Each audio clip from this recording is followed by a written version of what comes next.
Hi guys, welcome back. So this time of week is the time I tend to pick my England teams for the next weekend's game. It's a warm-up against Ireland, and goodness me, it's as tough as it gets against Ireland, one of the best teams in the world away. We pretty much know what the best Irish team is. I wonder if they're going to put it out. I would say probably very close.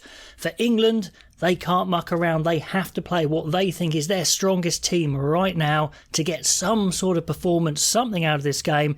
If they got a win, it would be a bit of a miracle, but at least they need to be competitive and show progress.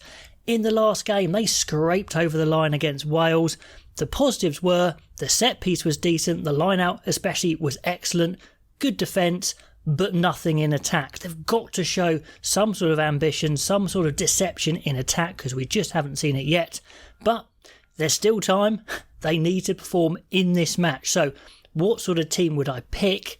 Now, I did put out a YouTube short kind of guessing at England's strongest 15 a while ago. You may have seen YouTube shorts coming out of my channel, and I must say I can't claim too much credit for those. Matthew Alexis has been editing those.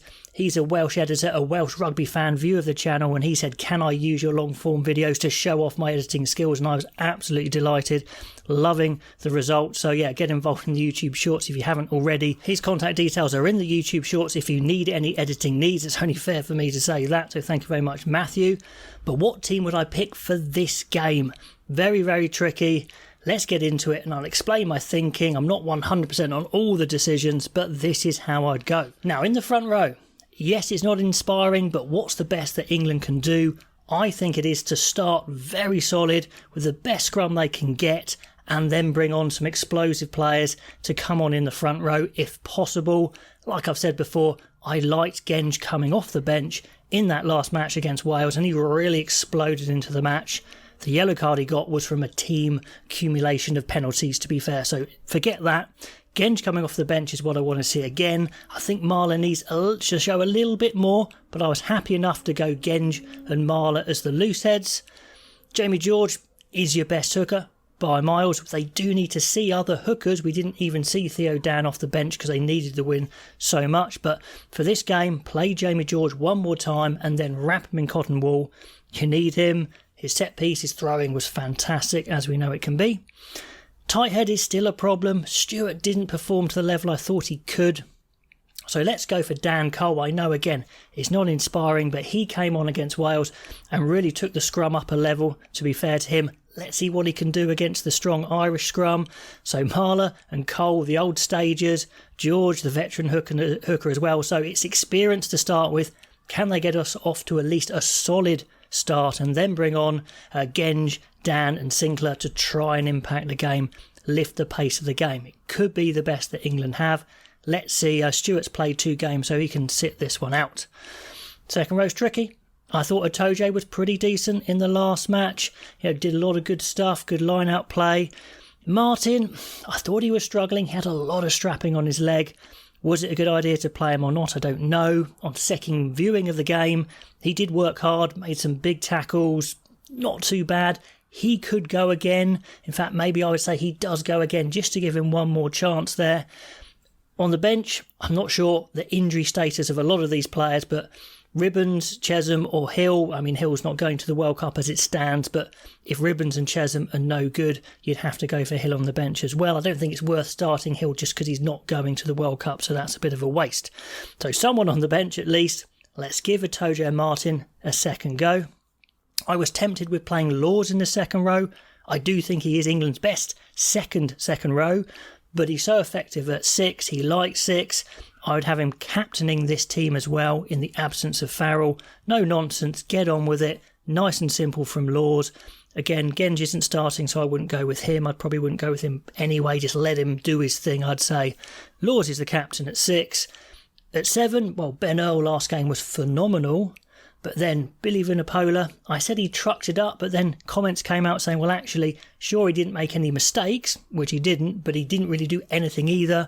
I think the stat came up as 1 metre gained in the carry, which is just not good enough if that's your thing. He's not very quick. He's there to truck it up and make yards. What he doesn't tend to do is pump his legs after the tackle. He doesn't make extra yards after the tackle. He kind of makes a big impact and then goes to ground. Billy's the only specialist number 8, I'd say, but we need something more than 1 metre. Let's play Ben Earl at number 8. Willis at 7. We know Willis will go through a stack of work. Who's on the bench? Probably Ludlam on the bench. Curry, if he's fit, maybe. Ludlam's a fantastic player to cover all 3 positions. Plus, he played well in that first Welsh game. So Laws, Willis, Earl, worth to have a go there. At 9, poor Jack Van Poortvliet. Yes, he's out of the World Cup. That's a big shame for him. His performances haven't been stellar, and it does give a chance, though, to Alex Mitchell, who I've been saying for over a year, has been the best performing scrum half in the Guinness Premiership. We don't know how well that translates into international form. I think he's looked okay when he's played for England. So tempting to get him straight in there, but he hasn't had the time with the group, so that might be a bit foolish for this game. So Youngs to start and Kerr to come on. I'm keeping the Harlequins half-backs to come on again, like the front row, try and make an impact, speed up the game. So Youngs at 9. At 10, obviously it's not going to be Owen Farrell. We're not going to speak about Owen Farrell. I talked about him in the last game. He's going to be copying a ban, and it could be a pretty lengthy ban because he's done this before. He can't claim mitigation. I don't know if he can do tackle school twice. I doubt it, even though that's a bit of a farce, telling a professional how to tackle. They go, oh, that's what I was doing wrong all this time. I didn't know. Ridiculous. So anyway, no tackle school probably. He's going to have a pretty hefty ban. So Ford plays 10. I think that's pretty clear. He was good when he came on against Wales. Smith, like I said, Kerr and Smith coming on could be a good combo. So let's try that. Youngs and Ford, then Kerr and Smith to come on.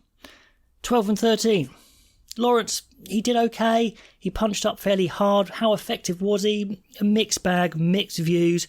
I'll be fairly happy for him to have another go. If Tuolangi's fully fit, I'll be happy for him to have a go. They are going to be the power players at 12. So one of those two, maybe Lawrence give him another shot if he's fit. If Tuolangi's not fit, but I don't mind which way around that is. And maybe have Lawrence on the bench or maybe Tuolangi. But we'll come to the bench in a minute. 13, Marchant. I am happy with Marchant. I think he's our best 13. I think he's creative. Not that even we used him fully last week. I want to see Ford really using him as the second playmaker. And then the back 3. Daly had a really good game. He beat players. He was nice and tidy. He looked strong. He looked composed. Fair play. We haven't seen him tested in defence. That's our worry. But maybe he'll get less tested there than at fullback. So keep him at 11. If Watson's fit, Anthony Watson's fit, absolutely play Anthony Watson. If not, well, I think Arundel gets another shot. Let's talk Henry Arundel. He didn't get the ball in his hands. Now, the harsh fact is for a winger, it's always your fault. As a winger, you just have to accept that. If you don't get past the ball, even if it's not your fault, it is your fault, and there's nothing you can do grumbling about it. You have to make it happen somehow, and sometimes you just have to suck it up. He made a very bad decision for his yellow card. Had a really interesting comment saying he got a heavy head knock at the beginning of the game. Did that affect it? That's interesting, but let's not ditch him for that one mistake. We didn't get the ball in his hands. We've got to see what he can do because England need a player like him. They've ditched Murley, so they haven't got him. So either run him at the wing or fullback. So let's say, for argument's sake, Anthony Watson is fit, who plays on one wing. He prefers fullback, and he'll get the ball at fullback, certainly receiving kicks. Give him a shot. He needs to have a good game. England needs someone like that. Freddie Stewart's had lots of games for England, and he's done some good things, and then he's done some bad things. Last week, he'd actually had a pretty good game until that crazy decision to tackle the man in the air. So he's had plenty of time at 15. He can go potentially on the bench, maybe. Let's start Arundel at 15, his favourite position, and kind of cross our fingers, but we know he's got the talent, and we need it out on the pitch. So that's how I'd go with the England team. They've got to go for it against Ireland, get some sort of performance and show something more in attack. I think Earl's definitely worth a go at 8, and I think Arundel's worth another spin as well, either on the wing or at fullback. And then I'm going with a solid front row with a bit more impact to come on. Cross the fingers. Can England start to build something? The evidence so far is probably not, but I am always hopeful as a fan. Oh, and if you haven't entered the giveaway already for some custom rugby artwork like behind me, then the link is in below. So please do that as well. Anyway, all those comments below as always, and I'll catch you next time.